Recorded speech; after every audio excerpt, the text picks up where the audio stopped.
Venu chez Gibert cet après-midi pour la masterclass, la saga Heather Dreams, de l'écran au papier, avec Aiden Detera.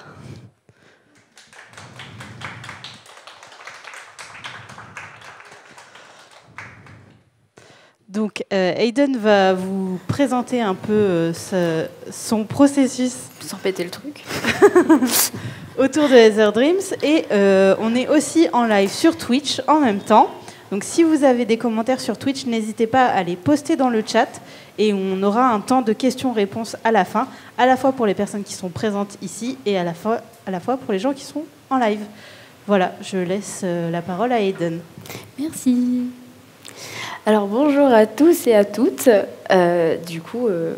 Pour celles et ceux qui ne me connaîtraient pas, je suis Aiden, j'ai 28 ans et je suis autrice-illustratrice freelance, actuellement créatrice du webtoon Heather Dreams. Bon, actuellement plus maintenant parce que je ne le fais plus présentement, mais il est publié maintenant en papier. Avant toute chose, je pense que ce serait bien. Je vous explique peut-être ce que c'est un webtoon, puisque j'imagine qu'on ne sait pas forcément ce que c'est. Donc, je vais un petit peu... voilà le sommaire un petit peu de ce qu'on va avoir comme masterclass. Je vais donc en premier lieu vous parler de Heather Dreams et de ce que c'est un webtoon, la création, la production. Ensuite, je vais vous expliquer un peu tout ce qui est dessiné sur le long terme et conjugué à un style graphique et une consistance graphique, puisque on est sur du dessin qui peut durer plus de 3 ans au quotidien. Et ensuite, je vais vous parler un petit peu de l'écran au papier et de transposer donc un webtoon en format papier. Donc déjà, qu'est-ce que c'est un webtoon? Un webtoon, c'est un genre de BD digital qui est originaire de Corée du Sud et qui est apparu au début des années 2000. Donc c'est un format qui est vertical et qui est adapté pour la lecture sur téléphone et au mouvement du scroll, donc ce qu'on appelle le défilement en français, mais c'est quand même plus stylé de dire scroll. Voilà. Donc on retrouve très souvent des caractéristiques de format telles que donc, le format vertical. Donc contrairement à de la BD où on est sur des planches 2 pages, là on est sur des longs fichiers verticaux qui sont faits vraiment justement pour scroller. Et en fait, ça apporte une vraie vision un peu nouvelle dans le storytelling et la mise en scène. Et ensuite, un webtoon, ça se lit sur téléphone. Donc, bon, je mens un peu parce que maintenant, ça se lit sur papier aussi. Mais à la base, ça se lit sur téléphone. Et l'avantage, c'est qu'on peut en lire partout. Donc, dans les transports en commun, à la pause déjeuner, la nuit sous la couette, c'est plutôt cool. Aussi, la plupart du temps, les webtoons se découpent en épisodes entre 30 et 80 cases et aussi par saison. Donc, des fois, on a des webtoons qui font une saison, d'autres 3, 4, ça dépend. Et chaque fin d'épisode implique un cliffhanger. Donc, pour ceux qui ne sauraient pas ce que ça veut dire, un cliffhanger, c'est un retournement de situation. C'est fait pour qu'à la fin d'un épisode, vous ayez envie de lire la suite. Et en vrai, c'est fait pour vous rendre accro. Juste, c'est le principe du webtoon. Aussi, les webtoons sont généralement en couleur. Contrairement aux mangas qui, eux, sont en noir et blanc la plupart du temps. Et ce qui est super intéressant dans le webtoon, c'est qu'on a des styles très différents de colorisation, de pattes artistiques, vraiment. Et notamment dans les webtoons français, je trouve que c'est vraiment génial parce qu'il y a de tout, en fait. Et aussi, sur certains titres, on retrouve des épisodes en musique, ce qui est le cas pour Heather Dreams. On a eu plusieurs épisodes en musique où on a fait une bande originale avec un ami musicien, et c'est vraiment fait pour... vous rendre un petit peu plus dans l'univers, vous immerger un peu plus. Et donc, pour vous permettre de bien comprendre le webtoon, en tout cas sur la plateforme Naver Webtoon, c'est divisé en 2 facettes. On a ce qu'on appelle la plateforme Canva, qui est en fait une plateforme où on peut faire nos webtoons gratuitement, on peut les publier... tout le monde peut publier dessus, en fait, c'est accessible à tous et on n'est pas rémunéré pour ça, mais du coup, ça donne une visibilité et ça permet d'avoir des lecteurs, en fait, parce que souvent les lecteurs de la plateforme vont sur Canva. Et il y a aussi les webtoons on dit original, c'est-à-dire, en fait, c'est des webtoons qui sont sous contrat et on est payé pour faire le webtoon, ce qui était le cas pour Heather Dreams. Et donc, du coup, je vais en profiter pour justement arriver à la naissance d'Heather Dreams, d'où est-ce que ça vient et comment c'est venu. Et donc, en fait, contre toute attente, la version webtoon d'Heather Dreams, elle est née du roman. Oui, avant le webtoon, il y avait un roman, du moins son début. Il y avait, on va dire, les 10 premiers chapitres à partir de 2011. alors que je lisais beaucoup de fantasy, notamment tout ce qui est Chronique du monde émergé de Licia Troisi. Je ne sais pas si certains, oui, je vois qu'il y a des têtes qui hochent dans le public. C'est vraiment la saga qui m'a donné envie de créer mon monde magique et mes personnages. Et c'est là que vraiment les personnages de Aiden et de Lee, qui sont juste ici, ont commencé à vraiment prendre vie. Sauf que j'avais un peu la frustration à l'époque, puisque je voulais vraiment dessiner, mais je n'en avais pas les capacités, puisque j'avais jamais trop appris le dessin. Du coup, d'où l'écriture du roman, qui m'a permis vraiment de matérialiser l'histoire de cette façon-là. Et donc un peu plus tard, avec les études supérieures, on va dire que j'ai un peu dû la ranger au placard, mon histoire, voilà. Mais en parallèle, j'ai commencé justement à sérieusement dessiner, puisque en fait, forcément... j'ai fait des études d'art, donc j'ai pas trop eu le choix d'autre que de dessiner. Et c'était parfait parce qu'en fait, même si j'avais un Dreams dans un coin de ma tête, je pouvais vraiment commencer à comprendre ce que c'était le dessin d'intention, le dessin de tête et ce genre de choses que j'arrivais pas à faire avant, parce que c'est très différent de dessiner, par exemple, de faire du dessin d'observation et de faire du dessin de tête, c'est pas la même chose. Quand on invente des choses, c'est plus compliqué. Et donc du coup, quand j'ai été diplômée, et j'étais spécialisée en character design, donc c'est-à-dire la conception de personnages, comme vous pouvez le voir sur le slide, et bien en fait, j'ai dû développer mon portfolio. Donc un portfolio, pour ceux qui ne sauraient pas ce que c'est un document que l'on présente quand on sort d'école pour montrer un peu ce qu'on sait faire, quelles sont nos spécificités, nos compétences. Dans mon cas, c'était le character design. Et en fait, pour mon portfolio, il me fallait des nouveaux character design à faire. Et en fait, ça tombe bien, puisque j'avais des personnages en tête. Et c'était parfait parce qu'il me fallait des personnages avec une histoire, puisque dans le character design, ce qui est intéressant, c'est que dans un design, on peut vraiment retranscrire une histoire. Et je me suis dit, allez, c'est le moment de leur donner vie. Et donc, c'est à ce moment-là que Aiden et Kiran ont vraiment vu le jour avec la vision que je voulais avoir. Et donc, j'ai réalisé plusieurs petits croquis de personnages. J'ai fait des recherches de palettes, de couleurs, qui notamment sont importantes. Dans mon cas, dans le design, les couleurs ont un sens. Par exemple, Aiden, elle a les yeux verts et les cheveux rouges. Lee, elle a les yeux jaunes et les cheveux bleus. C'est normal, c'est parce qu'en fait, j'ai joué avec la complémentarité des couleurs et c'est vraiment en lien en fait avec tout le lore de l'histoire. J'ai aussi fait ce qu'on appelle des expression sheets. Donc, en gros, j'ai dessiné des expressions des personnages pour un petit peu les prendre en main. C'est-à-dire qu'une fois qu'on fait un design, c'est bien de les mettre dans plusieurs situations, dans plusieurs contextes. Ça permet vraiment en vrai, c'est un peu le moment où on rencontre son personnage et on s'habitue à ses traits et on comprend un petit peu comment il est fait. Et ensuite, par exemple, on a fait des recherches et celles-ci ont été faites avec ma très chère Junko, qui est juste ici, qui a participé, qui m'a aidé à faire les recherches pour le cache-œil de Kiran. Voilà. Parce qu'on le reverra plus tard, mais on pense que c'est solitaire, le webtoon, mais pas forcément. Et dans mon cas, ce ne l'a pas été, puisque j'ai mes 2 assistantes qui vont travailler avec moi juste ici. Et je pense que c'est important de le mentionner. Voilà, et donc à partir de là, j'ai posté ces illustrations sur les réseaux. Et je lisais des webtoons, mais ça ne m'est jamais venu en tête de faire du webtoon. Sauf qu'en fait, il y a plein de gens qui m'ont dit « mais en fait, ton style, il marcherait bien pour du webtoon. » Je me suis dit « Ah ouais, en vrai ?» Pourquoi pas? Et l'idée a un petit peu germé dans ma tête. Et vu que je lisais des webtoons, j'ai commencé à bien mieux lire mes webtoons. J'ai un peu plus décortiqué les cases, je suis restée plus de temps dessus. Je me suis dit, ah oui, je lis quand même sacrément vite mes épisodes quand même. Maintenant que je prends le temps de me poser, de regarder les cases, en fait, je me rends compte qu'il y a plein de détails que je n'avais pas vus avant. Et en fait, en analysant comme ça, au bout d'un moment, je me suis dit, non mais vas-y, en fait, et si je le faisais? Est-ce que j'essayerais pas? Et coup du sort, le Covid est arrivé. Bon, je vais pas vous faire un dessin là-dessus, hein, mais bon, voilà, j'ai pas trouvé d'opportunité de travail à ce moment-là, puisque Covid oblige. Et j'ai quand même eu pas mal de doutes. Je me suis demandé si je m'étais pas trompée. Est-ce que c'est ce que je voulais faire? Est-ce qu'au final, c'était la voie qu'il fallait que j'emprunte ou pas? Parce que forcément, au bout de plusieurs mois, on commence à se poser des questions. Et là, je me suis dit, en fait, vas-y, le monde s'est arrêté de tourner, donc autant peut-être en profiter pour te lancer un défi. Et c'est là où je me suis dit, je vais peut-être essayer de faire le prologue d'Ether Dreams en webtoon. Je vais voir, j'essaye. Si je vois que j'y arrive, peut-être qu'en fait, je peux faire la suite. Je peux faire le premier épisode et peut-être qu'après, je peux faire le deuxième, etc. Et donc du coup, j'ai commencé à le faire. Et je voulais vraiment me dire, vas-y, t'es capable de faire ce premier épisode. Bon, spoiler alert, j'en ai fait 102. Du coup, je pense que le défi est relevé. Mais ne brûlons pas les étapes. Donc j'ai commencé à poster en ligne, premièrement sur Webtoon US, donc la plateforme en anglais. Et en même temps, j'ai appris que la plateforme française avait lancé un concours donc en 2020 pour justement obtenir un contrat en original. Donc vivre de son webtoon, hein, en résumé. Donc moi je me suis dit, vas-y, t'as rien d'autre à faire, donc fais-le.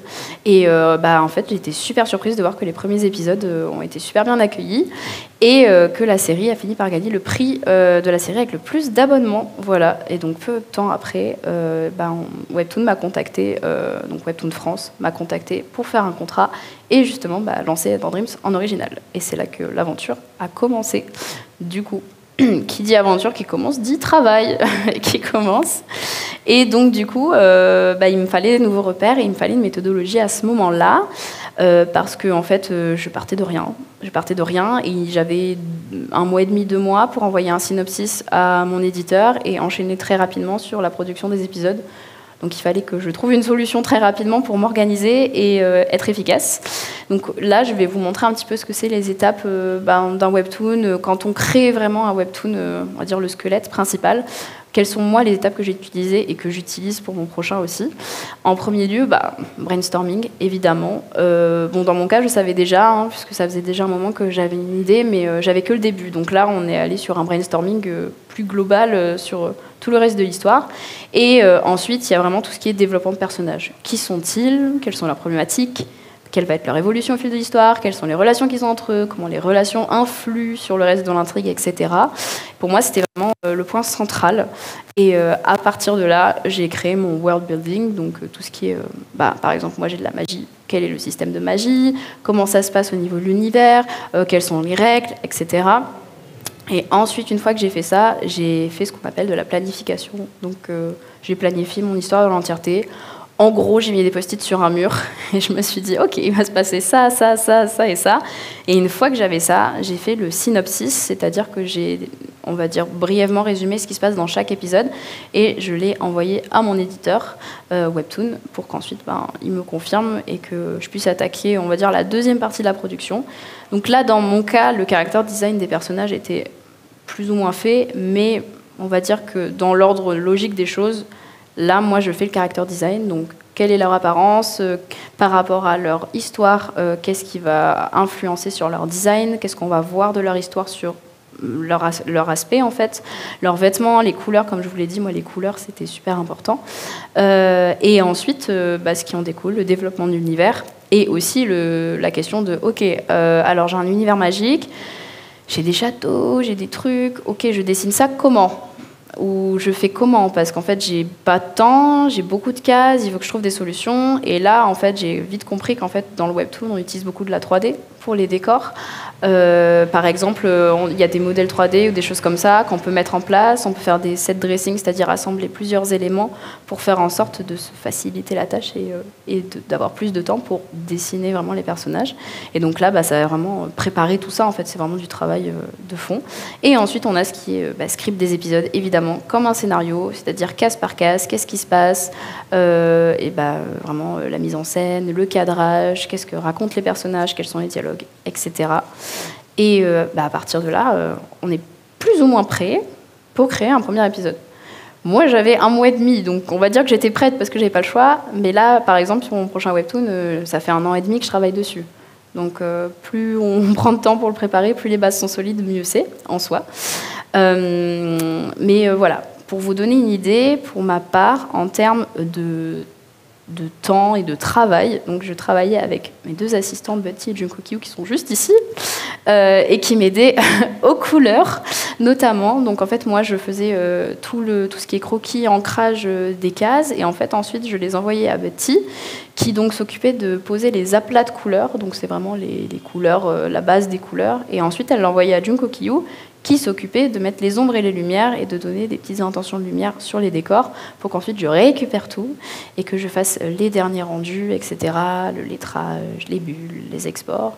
Et donc tout ça, c'est 102 épisodes, soit 7-8 jours à peu près en général de travail par épisode, soit 70 heures de travail par semaine. Voilà, pour vous donner une idée, 102 fois 70 heures, ça fait beaucoup.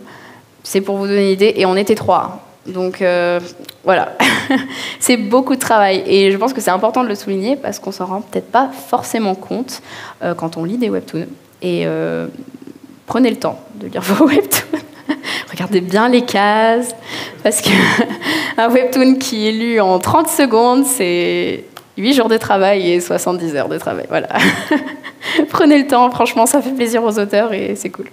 Et donc, du coup, pour un petit peu plus vous préciser les étapes de fabrication d'un épisode, donc comme je vous l'ai dit, il y a le script, donc case par case, j'écris ce qui se passe, le storyboard. Dans mon cas, c'était des gribouillis, bonhomme bâton qui se parlent et des cases qui s'enchaînent pour avoir une idée vraiment juste du découpage, de l'espacement des cases, etc. Ensuite, il y a tout ce qui est croquis, donc vraiment, on pose tous les premiers croquis, etc. Ensuite, on fait de l'ancrage, du coup, donc sur la deuxième case, c'est un line propre, un peu plus type webtoon. Et ensuite, j'envoyais ça donc à Buddy, qui faisait les aplats, qui envoyait ça à Junko, qui faisait les ombrages, qui me renvoyait ça, et moi je m'occupais donc du rendu final avec vraiment de la colorimétrie. Je vais bien poser l'atmosphère. Si par exemple c'est la nuit, je vais mettre des teintes bleutées, etc. Enfin voilà. Et ensuite, lettrage, bulles, ce qui prend du temps également. Les exports, ce qui prend du temps également, surtout quand le fichier est très lourd et que l'ordinateur ne suit pas.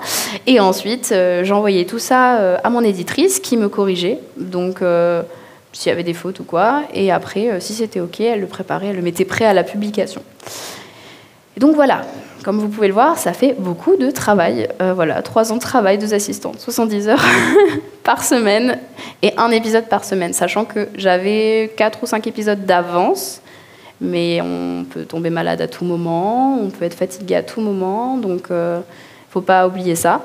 Et je le précise aussi, en France, les webtoons français, on n'a pas les mêmes moyens que les webtoons coréens. Et je pense que c'est important de le mentionner. En France, on est peut-être soit seul, soit max, en vrai, 3 personnes comme nous. Déjà, les auteurs français seuls, je ne sais pas comment ils font. Je ne sais pas comment ils arrivent à dormir. J'ai énormément de respect pour eux. Et à côté, on a les webtoons coréens qui sont souvent des studios avec au minimum 10 personnes qui travaillent dessus. Donc on n'est pas du tout sur le même type de moyens et c'est important de le mentionner. Parce que souvent, les webtoons français vont être comparés avec des webtoons coréens, mais en fait, c'est pas comparable. On n'est pas du tout sur les mêmes moyens. Donc voilà. Je le précise parce que c'est important et que je pense que c'est important de permettre aux gens de comprendre ce que c'est en fait le webtoon en termes de travail, en termes de temps, d'investissement. Donc voilà. Et donc maintenant, je vais un peu vous parler de qu'est-ce que c'est dessiner sur le long terme et aussi conjuguer l'évolution et la consistance graphique pour du webtoon, parce que vous vous en doutez, dessiner au quotidien pendant 3 ans, 102 épisodes, forcément, on s'améliore. Moi, c'était mon but aussi quand j'ai commencé à faire le webtoon, c'est que je voulais m'améliorer en dessin. Donc, justement, c'est là où on se dit « Ah, ok, alors, du coup, je m'améliore. » Mais du coup, ça veut dire que quand je vais revoir mes anciens épisodes, je vais me dire « Oula, j'ai quand même beaucoup progressé. » Et du coup, il y a un moment où on se dit « Ok, il faut que je reste consistant graphiquement. Il faut que quand même, sur le long terme, mon webtoon, il ait un sens visuel, en fait, et que je ne perde pas non plus ce que j'avais au début, mais que je laisse quand même la place à l'amélioration, quoi. » Et donc, du coup, forcément, ça prend un peu de temps et ça demande un peu, de réflexion, parce que je pense que c'est bien aussi de laisser la place justement au moment où on veut accélérer la production, où on veut s'améliorer et on veut faire des tests aussi. Parce on a fait des tests avec les assistantes sur les épisodes pour se dire ok, peut-être que l'ombrage il peut être plus comme ça ou comme ça. Et là, par exemple, pour vous donner une idée, on a la case du premier épisode versus la case du dernier épisode.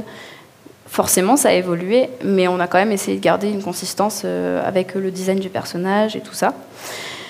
Et donc, comme je vous l'ai dit, je me perds. Donc non, voilà, c'était pour vraiment vous expliquer que c'est un truc qui est super inhérent au webtoon. Et je trouve qu'on le voit souvent dans beaucoup de webtoons qu'on lit, quand on voit les premiers épisodes et les derniers. Moi, c'est ce que je faisais beaucoup avant. Je regardais souvent les premiers épisodes et je regardais les derniers, je me disais, waouh, c'est pas du tout pareil. Et des fois, j'avais pas envie forcément de lire les premiers épisodes parce que je voyais que ça changeait en fait. Mais justement, des fois, ça change parce qu'on n'a pas le temps, ça change parce qu'on fait des tests, ça change parce qu'on s'améliore, etc. Il y a tellement de possibilités en fait, qui fait que voilà, on a une évolution graphique. Et je vais donc en profiter pour vous montrer par rapport au design de Aiden. J'ai ouvert un petit croquis en gros pour vous montrer comment moi je la dessine et quels sont un petit peu les points importants de son design, on va dire. Donc normalement ça fonctionne, oui, ça fonctionne. Donc Aiden, alors ça va être très dur de vous décrire son design sans vous spoiler. Parce que c'est une jeune fille qui est amnésique et qui ne se souvient pas de qui elle est. Mais en fait, quand on sait, dans son design, il y a plein de choses qu'on comprend. Moi, notamment, j'ai essayé de faire passer beaucoup de choses dans ses yeux. Parce qu'en fait, elle porte beaucoup de choses dans son regard. C'est très dur de ne pas spoiler. Mais en gros, le fait qu'elle ait un regard un peu tombant comme ça, et qu'elle ait... comment dire ? C'est très dur de ne pas vous spoiler. C'est très dur de dessiner et parler en même temps également, je le souligne. Elle a quelque chose qui fait que... Je dirais qu'elle a une certaine tristesse dans son regard, qui n'est pas là pour rien. Pour ceux qui ont lu le webtoon, je pense que vous savez pourquoi. Mais voilà, du coup, lisez-le, comme ça vous saurez. Pareil dans son sourire, dans beaucoup de choses. Et en fait, c'est aussi pour ça que sur le roman, j'ai voulu avoir un gros plan sur son visage, parce qu'en fait, on lit beaucoup de choses dans ses yeux et dans la manière qu'elle a de regarder les autres. Et c'est vraiment très dur de ne pas vous spoiler. Du coup, aussi également, on m'a souvent fait remarquer que au niveau de ses cheveux et de la couleur de ses cheveux, elle faisait penser à Ariel. C'est pas faux. J'y avais pas du tout pensé. Ce n'est pas voulu du tout. Ça doit sûrement être une influence comme ça, parce que c'est une de mes princesses préférées en soi, donc ça fait sens. Mais dans sa coiffure, ça c'est pas vraiment un spoil, j'ai essayé de faire une coiffure qui n'est pas forcément trop dans l'air du temps de notre époque, étant donné que Aiden vient pas de notre monde, elle vient d'un monde qui est un peu plus médiéval et fantastique, donc forcément ça joue. Également, un point très important de son design, c'est son collier, qui est là dès le début, honnêtement, et qui est sur la couverture, ce n'est pas pour rien. Il est vraiment au centre de l'histoire, et autant sur les designs en termes de traits que sur des objets particuliers, en général, sur un character design, il n'y a rien qui est pensé au hasard. Et en tout cas, dans mon cas, rien n'est pensé au hasard. Ça voulait rien dire, voilà. C'est vraiment pas facile de dessiner comme ça. Mais voilà, pour vous donner une idée, pareil, pour ses cheveux, j'avais choisi du rouge parce que, en fait, on va dire que son ascendance est liée à la contrée qui est liée au feu. Pour le cas de Lee, ses cheveux sont un petit peu plus bleutés, son ascendance est liée à la contrée qui est la contrée de l'air. Pareil, il y a un lien, les couleurs ont un lien, on est sur aussi une magie des éléments. Donc du coup, en général, les couleurs sont liées à ça aussi, sans pour autant être non plus canon tout le temps et que ce soit tout le temps le cas. Mais voilà, pour vous donner une idée, Aiden, son design, on en est un peu là. Et donc ensuite, maintenant, je vais un petit peu vous expliquer c'est quoi la différence entre dessiner pour du webtoon et dessiner pour genre de l'illustration, parce que c'est pas la même chose. Pas du tout. En gros, quand on dessine des épisodes de webtoon, il faut aller à l'essentiel pour servir l'histoire et le rythme. On n'a pas le temps de passer 10 000 ans sur une case. Moi, en général, quand je faisais les ancrages, je passais entre 30 et maximum, pour les plus grosses cases, 1 heure. Parce que vous imaginez 70 heures sur un épisode, ça va très vite. mine de rien, ça paraît beaucoup, c'est beaucoup, mais quand on est dans le truc, on n'a jamais assez de temps, en fait. Donc l'idée, c'est de servir le rythme, et en fait, on a ce qu'on appelle souvent dans les webtoons, des cases qui s'appellent money shot. Donc en gros, c'est des cases qui sont un petit peu plus travaillées que d'autres cases, et ce qui permet en fait, c'est un peu les cases bling bling de l'épisode pour montrer un peu les moments clés, etc. Donc elles sont choisies en général en fonction du scénario et tout ça. Et donc évidemment que c'est pas la même chose que par exemple une illustration où je peux passer 40 heures dessus si je veux, c'est logique, on n'est pas du tout sur le même besoin, et en fait les techniques elles s'adaptent et tout ça, et aussi on utilise des logiciels qui ont plein d'outils qui nous permettent d'aller plus vite, qui nous permettent de gagner du temps, etc. C'est des choses qu'il faut prendre en main, c'est des choses qu'il faut aussi faut pas mal chercher au début. Mais voilà, c'est important de le souligner parce que justement, on se rend peut-être pas forcément compte du rythme derrière, mais forcément, le rythme implique une adaptation aussi graphique. Et maintenant, je vais un peu vous parler de passer de l'écran au papier, transposer un webtoon au roman, parce que il y a un roman qui existait avant le webtoon, mais qui en fait, du coup, après le webtoon, le roman, il est sorti. J'ai écrit le roman en fait pendant que je faisais le webtoon. En tout cas, j'ai fini de l'écrire parce que j'ai toujours voulu l'écrire, sauf que justement, j'avais ces 10 premiers chapitres qui sont restés là pendant 10 ans dans un coin de ma tête et qui n'ont pas bougé. Et en fait, quand j'ai fait mon webtoon, je me suis dit « Ah ouais, mais il y a tellement de choses que je peux pas faire dans mon webtoon parce que j'ai pas le temps, parce qu'il y a des choses, j'ai pas les capacités de les dessiner là, à l'heure actuelle, et pourtant ça se passe à ce moment-là de l'histoire, je suis en train de le dessiner. » Et il y a une vraie frustration qui s'est créée en moi, et c'est pour ça que du coup, j'ai voulu écrire le roman et montrer qu'en fait, il y avait tout un lore derrière que j'ai pas pu exploiter comme je voulais dans le webtoon. Et c'est normal, c'est aussi ce qu'oblige le format. On peut pas tout faire. Et je me suis dit, vas-y, fais le roman. En vrai, tu peux. Donc, au moins, c'est des formats qui se répondent aussi. Si vous lisez le webtoon et que vous avez envie d'en savoir plus, vous pouvez lire le roman. Parce que dans le roman, il y a plein d'infos qu'il n'y a pas dans le webtoon. Et l'inverse, si vous avez envie d'avoir un format plus visuel avec des choses, peut-être que les émotions vont passer aussi différemment via le webtoon, c'est aussi bien de commencer par le roman et de lire le webtoon après. Il n'y a pas de sens particulier. Mais évidemment, le format webtoon est plus court que le format roman, et je pense qu'il est plus dynamique parce que cliffhanger oblige avec le format webtoon, mais le roman n'est pas pour autant moins dynamique, c'est juste qu'on est plus dans l'émotion, l'introspection des personnages, ce que permet l'écriture forcément d'un roman. Mais je suis quand même super contente d'avoir pu avoir la possibilité de faire ces deux formats en fait, parce que c'est vraiment, ça se complète en fait. Et ensuite, du coup, il y a eu le webtoon au roman, du coup. Non, attendez, je dis des bêtises. Oui, non, du coup, ce que je voulais dire, c'est que non, du coup, une fois que le roman est sorti, justement, avec Hachette Roman, on s'est dit, et si on ne mettait pas le webtoon en papier maintenant, sachant que c'est pas un truc auquel je pensais au début, et en fait, je me suis dit, mais oui, ce serait génial de l'avoir entre mes mains. Et il n'y a pas si longtemps, du coup, j'ai pu voir le livre et le tenir entre mes mains, et ça me faisait bizarre de voir des cases que j'ai vues pendant 4 ans sur un écran, là, sur du papier, qui sont palpables, en fait, l'histoire est palpable dans ce format-là. Et pareil, ça a été aussi, on a réadapté certaines petites choses par rapport au roman, ce qu'on avait vu, etc. Et donc, du coup, pareil, il y a aussi quand même un travail d'adaptation en papier, de passer du webtoon écran au webtoon papier, c'est pas la même chose, puisqu'évidemment, on n'est plus sur un format vertical, on est sur un format classique double page. Donc pareil, il y a plein de choses qu'on a dû retravailler et tout ça. Mais du coup, je suis super contente de pouvoir vous présenter aujourd'hui. C'est la fin, de vous présenter aujourd'hui les deux formats du livre. Donc voilà. Et c'est le moment pour les questions du public. Si vous en avez, n'hésitez pas. Alors, moi, j'ai des questions qui viennent des internets. Dis-moi tout. Alors, la première question, c'est Mirazonchi qui demande une question qui me turlupine. Pourquoi avoir nommé ton personnage principal comme toi? Ou inversement? Ah, longue histoire.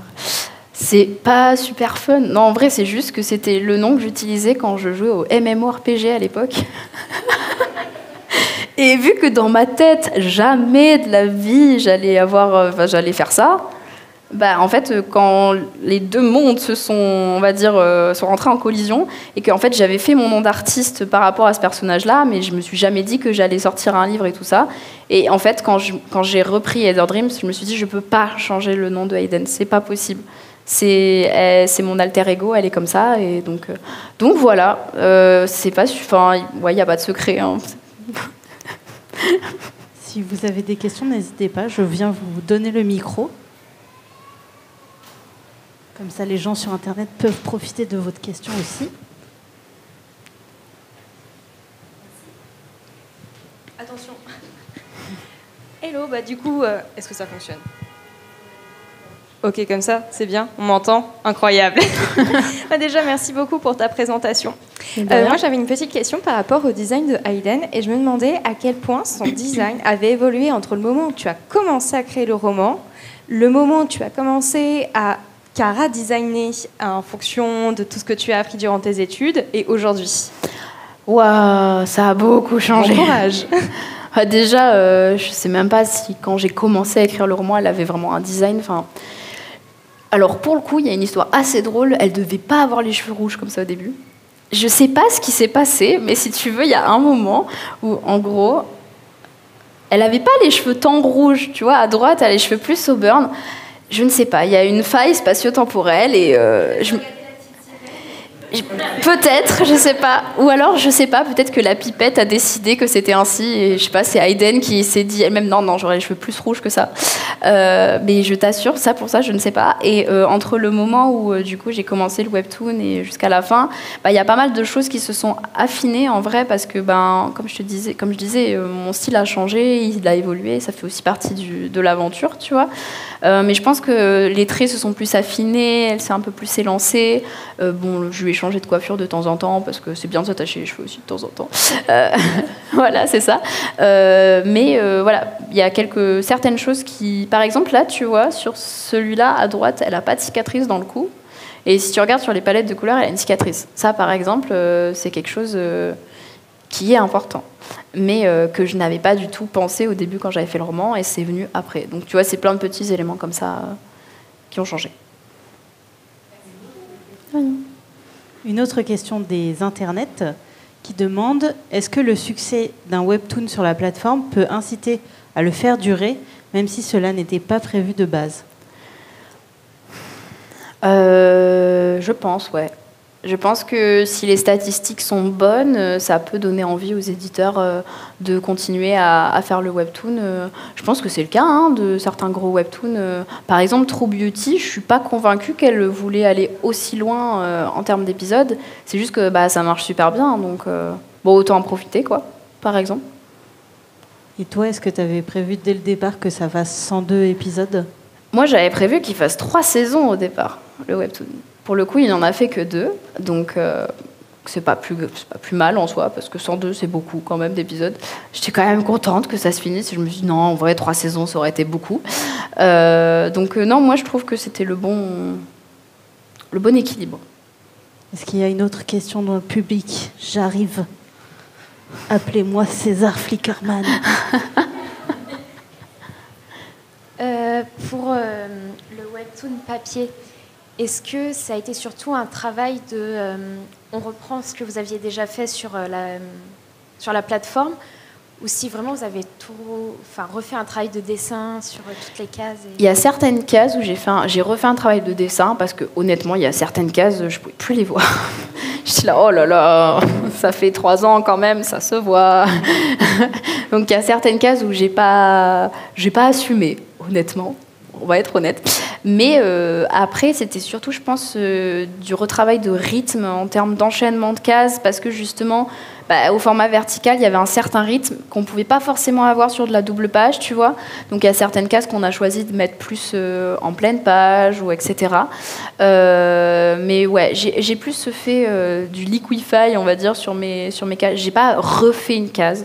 C'est juste qu'il y a certains moments, mes personnages, ils derpaient complètement, donc je me suis dit, alors attends, on va leur mettre un petit peu, on va leur faire honneur un petit peu plus.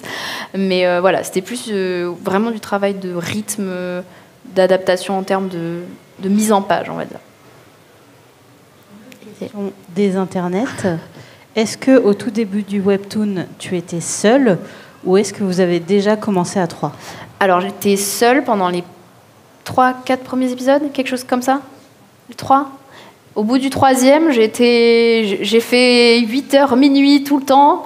Je me suis dit, oulala, je voudrais vivre, s'il vous plaît. Et je voulais le faire, mais en même temps, c'était compliqué de trouver un équilibre. Du coup, j'ai appelé Junko Kiwaled en mode aide-moi à faire les aplats, s'il te plaît, je m'en sors pas. Et du coup, elle m'a aidée sur les aplats jusqu'au 20e épisode, je crois. 18. Jusqu'au 18e épisode. Et au 18e, on était toutes les deux aidez-nous, on s'en sort pas.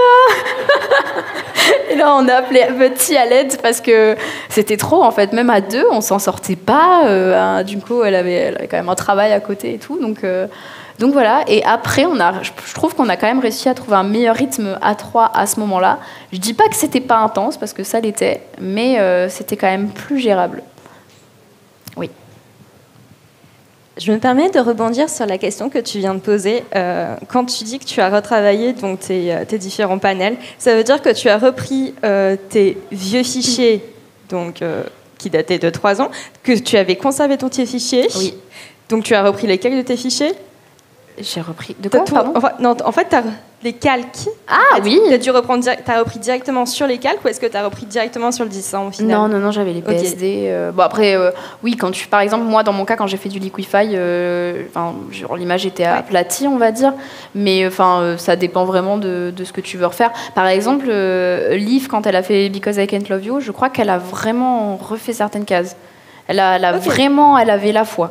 Moi, je me suis dit, on n'avait pas le temps aussi, parce qu'on avait aussi une question de deadline. Je crois qu'on avait une deadline jusqu'à mi-mars après pour l'envoyer à l'imprimeur, donc je ne pouvais pas me permettre de refaire toutes les cases.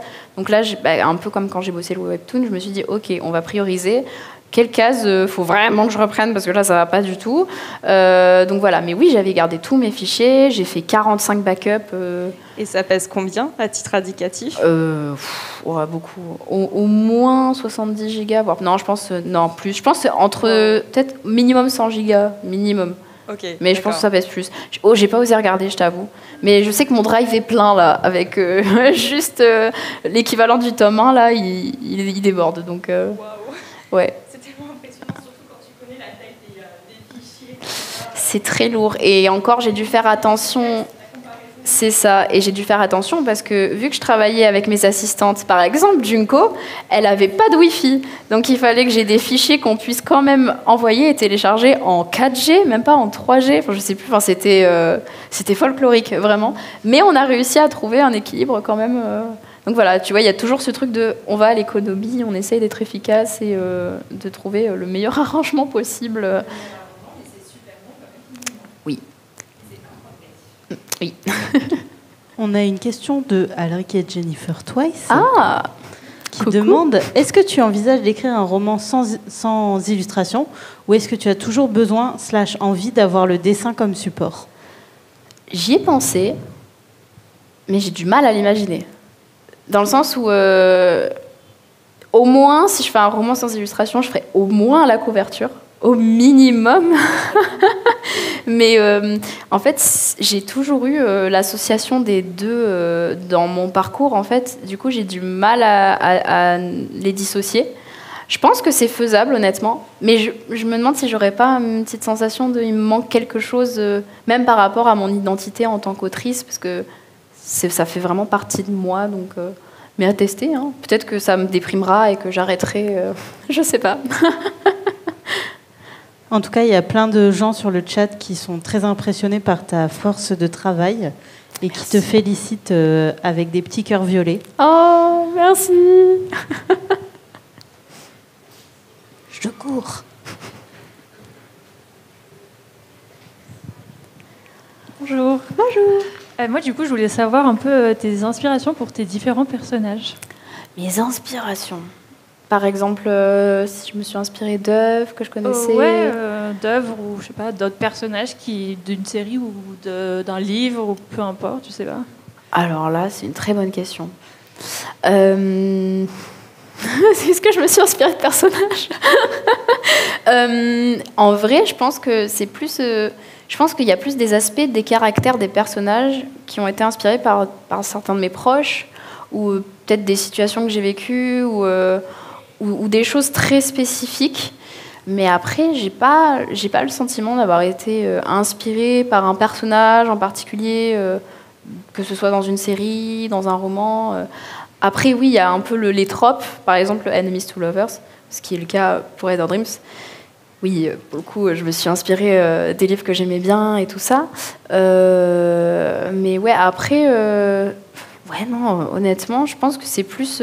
Puis honnêtement, je mets tellement un peu une partie de moi dans chacun de mes personnages que je pense que c'est plus personnel que de l'inspiration que j'aurais pu avoir. Après, si ça se trouve, j'ai été inspirée par des choses, mais je m'en rends pas compte. Ce qui est le cas, souvent on est inspiré un peu inconsciemment, tu vois, on voit quelque chose et ça va se mettre dans un coin de notre tête et voilà. Mais là, comme ça, je pense pas. Je pense que c'est vraiment plus dans le quotidien, tu vois, dans ce que je vois, dans ce que je vis. Voilà, je sais pas si j'ai pu répondre à ta question, mais... Ok, cool. Du coup, j'ai une autre question. Je voulais savoir du coup s'il y aurait des suites pour le roman ou pour du coup le webtoon version papier. Alors moi, pour le coup, je voudrais faire une trilogie avec le roman, donc parce que j'ai pas pu faire mes 3 saisons sur webtoon et il faut savoir que la 2e saison, mine de rien, en termes de scénario, j'ai dû la compacter un maximum puisque j'avais pas non plus beaucoup d'épisodes et j'ai vraiment envie de pouvoir développer l'histoire comme elle mérite de l'être, d'où mon envie d'avoir la trilogie. Pour l'instant, on ne sait pas, donc voilà. J'espère que ça va se faire. Et ensuite, pour le webtoon papier, il est prévu pour être en 5 tomes. Et en fait, si tu regardes sur le dos, il y a 5 petits éléments. Le premier est allumé parce que c'est le tome 1.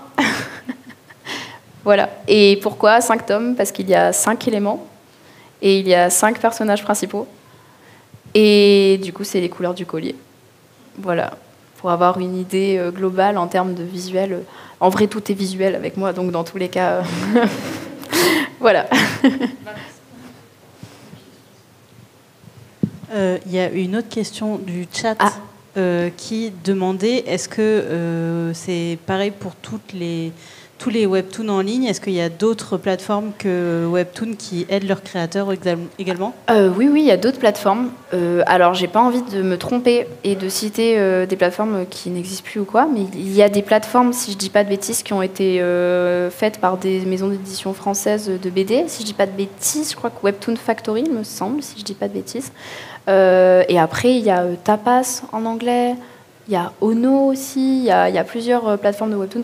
Moi, je suis allée sur Naver Webtoon parce qu'en fait, c'est la plateforme où je consomme des webtoons. Assez bêtement, en vrai, mais c'est là où je lis mes webtoons. Alors, bonjour. Bonjour. Moi, ma question, c'est est-ce que, par exemple, des fois, quand tu faisais ton webtoon, tu avais des interrogations et tu as demandé à d'autres auteurs webtoon qui peut-être faisaient des webtoons depuis plus longtemps que toi, des conseils pour t'aider ou te donner des astuces? Ah oui, même, ouais, franchement, plusieurs fois. On a beaucoup échangé avec Leaf, notamment, parce qu'il y a des moments où il y a des choses que je voyais, elle faisait des trucs, je me disais, mais comment tu fais ça et tout. Et du coup, c'est intéressant et c'est important aussi d'échanger, parce que, en fait, on peut partager nos techniques, on peut voir comment les autres travaillent, et on travaille pas du tout pareil. La dernière fois, je l'ai vu travailler, je me suis dit, waouh, elle est quand même sacrément bien organisée. Nous, c'était YOLO quand même, un petit peu. Surtout que voilà, j'avais pas eu le temps de me préparer comme je voulais. Et donc, tu vois, il y a plein de trucs où maintenant, je me renseigne et je regarde ce qu'ils font et je demande pas mal parce que même pour mes prochains projets, c'est cool parce que ça m'apporte plein de choses. Par exemple, de voir Leaf travailler sur Clip Studio Paint, moi, je travaillais pas autant avant dessus parce que ça fait des années que je connais Photoshop. Et en fait, je me suis dit, mais c'est tellement pratique, Clip Studio Paint. Du coup, maintenant, je suis passée entièrement dessus, tu vois. Mais si je l'avais pas vu travailler dessus, je l'aurais peut-être pas fait. Donc oui, vraiment. Et aussi, juste par rapport à la trilogie, est-ce que si jamais ça se fait pas, enfin j'espère que ça se fera, mais ça peut pas être évité la suite, tu ferais par exemple comme Sian ou Takmela à faire des financements participatifs sur Ulule? Alors, bonne question. J'y ai pensé, mais étant donné que le tome 1 est diffusé en librairie, j'aimerais qu'il continue à être diffusé en librairie, juste pour l'aspect collection et que l'accès vraiment soit le plus possible à tous, on va dire. Et aussi parce que je suis pas sûre d'avoir l'énergie de faire un Ulule avec des cartons partout dans mon appartement, qui est déjà très petit. Je suis pas sûre de vouloir vivre entre trois piles de cartons. Mais si je n'ai pas d'autre choix, je le ferai dans tous les cas parce que, en fait, je veux qu'elle voit le jour, cette trilogie. Ça, c'est sûr et certain. Mais pour l'instant, j'ose espérer que ça va se faire avec Hachette. Donc voilà.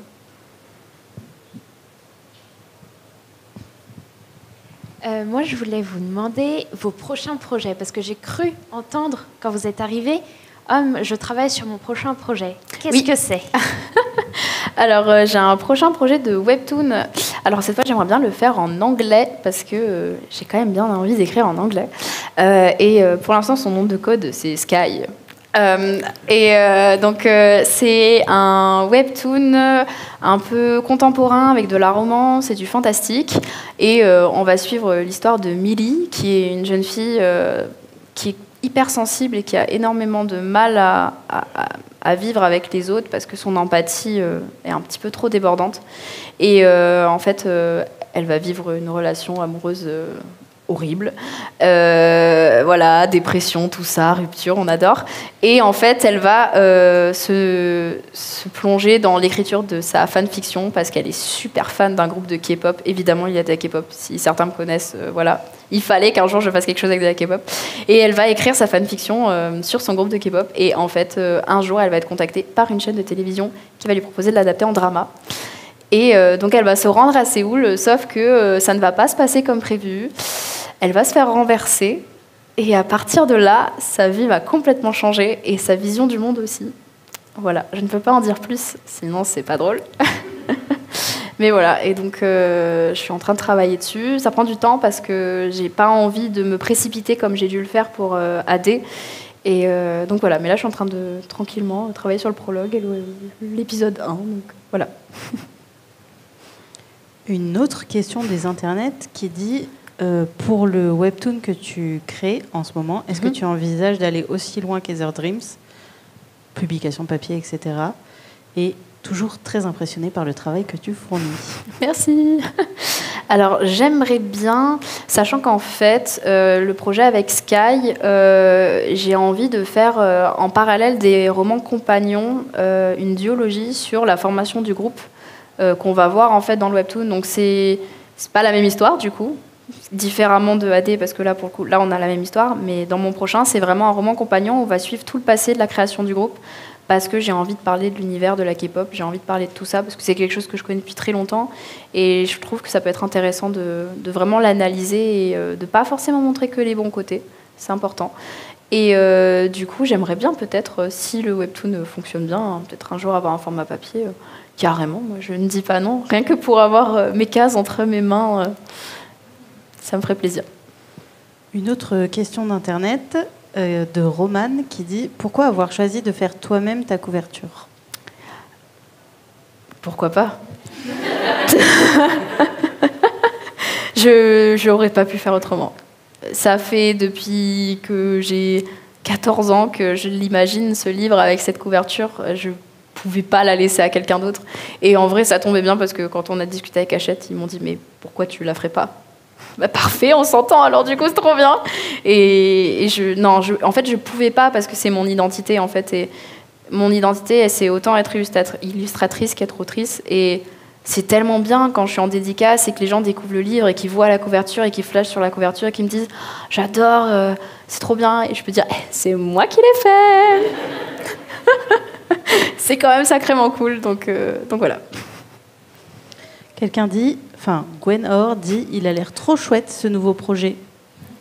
Merci. Le projet Sky s'annonce lui aussi comme une vraie pépite, dit l'elfe. Merci. Une dernière question peut-être? Quelqu'un qu'on n'a pas entendu encore. Dans ton processus de création, c'est quoi le moment que tu préfères où tu dis ah, si je pouvais ne faire que ça et tout le reste se ferait de manière automatique, ce serait trop chouette? Waouh, très bonne question. Est-ce qu'il y a un truc que je préfère faire?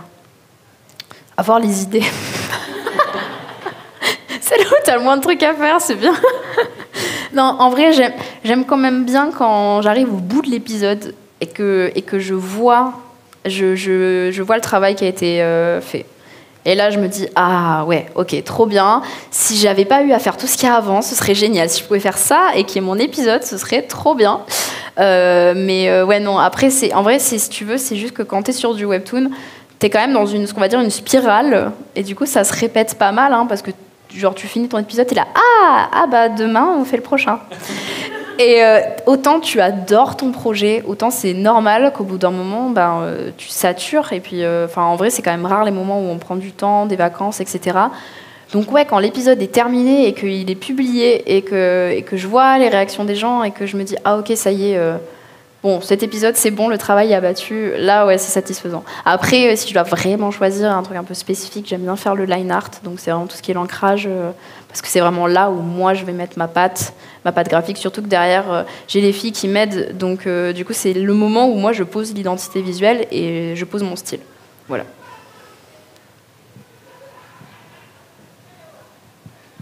Merci beaucoup. Merci. Aiden va faire un mini break, on va débarrasser la table, oui. On va se préparer pour la dédicace et on se retrouve dans 5 minutes. Merci au chat sur les internets et à bientôt sur achèteroman. .twitch, c'est l'inverse, twitch.tv/achèteroman. Voilà.